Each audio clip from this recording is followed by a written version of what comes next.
श्रीराम श्री ब्रह्मचैतन्य गोंदवलेकर महाराज प्रवचन. सत्समागम म्हणजे संत सांगतील त्याप्रमाणे वागणे. कोणत्याही मंगल कार्यात सर्वाआधी गणपतीचे आवाहन करतात आणि सगळे कार्य संपले की सर्वात शेवटी त्यांचे विसर्जन करतात. त्याप्रमाणे अनुसाधनानेच पोथीला सुरुवात करावी आणि अनुसाधनानेच पोथीची समाप्ती करावी.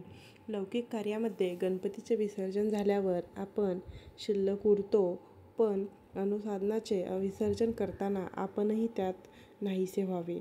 जसे ठेवायचे असेल तसे ठेवा, पण आपला विसर पडू देऊ नका एवढी भीक घालावी, अशी गुरूच्या चरणी प्रार्थना करावी. भगवंताला विसरून भजन करू नका. भगवंताची आठवण ठेवून भाजी जरी आणली तरी त्याचे श्रेय जास्त आहे. जगाच्या लाजेला भिवून भगवंताला अंतर देऊ नये. मी कोण याचा विचार करावा आणि तो करण्यासाठी मी नाही कोणाचा हे बघावे.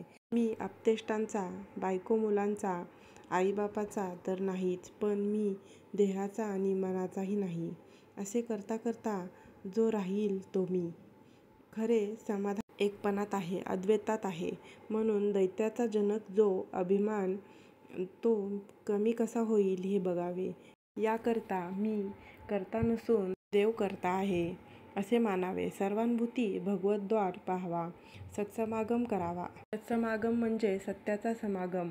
सत्पुरुषाच्या वचनावर विश्वास ठेवून त्याप्रमाणे वृत्ती बनवणे हा खरा सत्समागम आहे. संतांवर अनन्य श्रद्धा ठेवा. त्यांच्या चालीने चाला.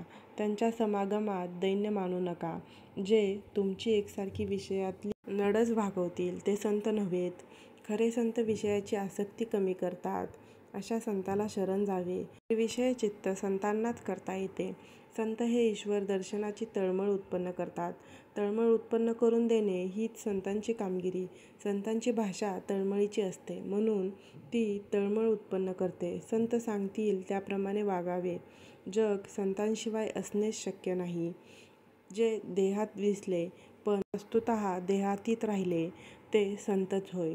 आम्हाला त्यांना ओळखता येत नाही, याला काय करावे? नामाच्या योगानेच संत ओळखता येतात, जोडता येतात आणि टिकवता येतात.